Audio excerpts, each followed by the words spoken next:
I'm Di. Today you'll see how you can grow vegetables in pots, and you'll not only save money, you'll have fresh produce available when you need it.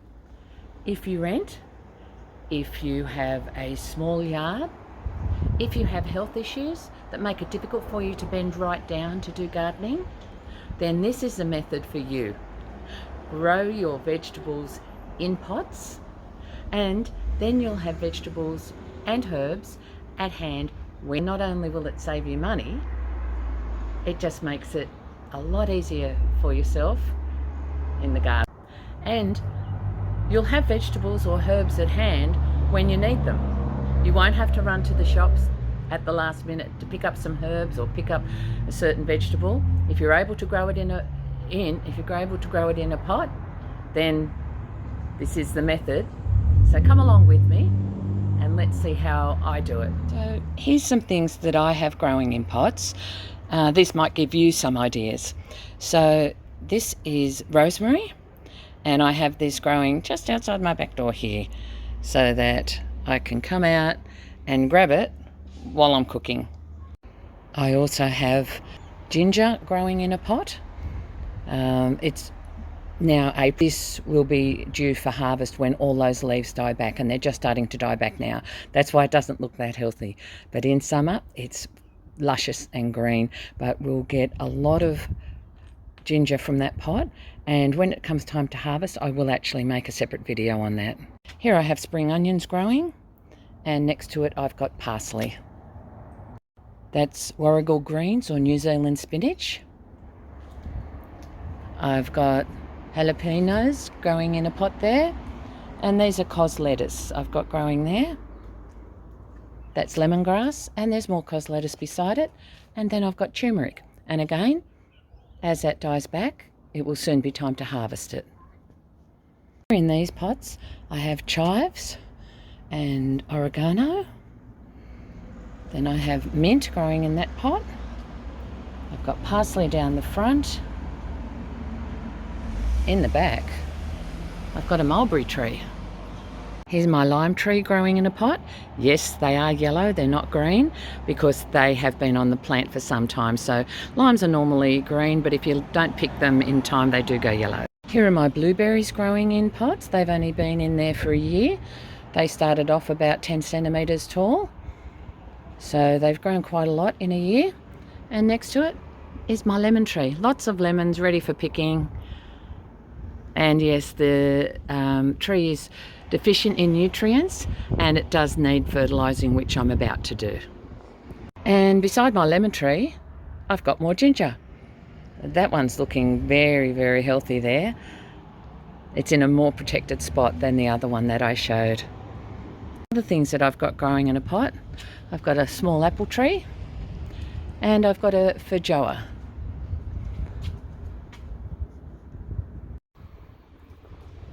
And you can grow strawberries in a pot.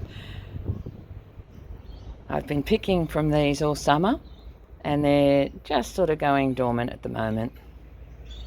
Here's a mandarin in a pot, and you can see the mandarins are getting ripe and they'll soon be ready for picking.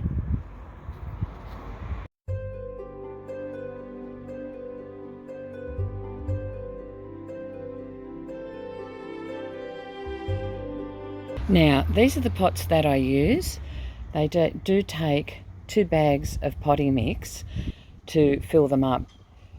You do need to have a lot of potting mix in there, and it's not because the plants need to grow right down, but the more potting mix, the more moisture the soil will hold.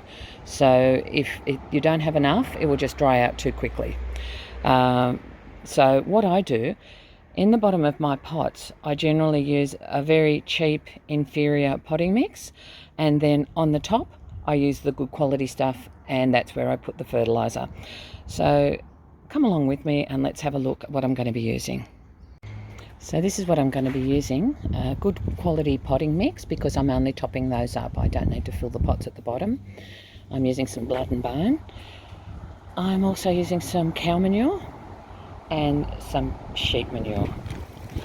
And as with whenever you're using potting mix or any of these things, you should use personal protection equipment, so gloves and a mask.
Okay, so there you have it. I've got all my pots ready for planting into.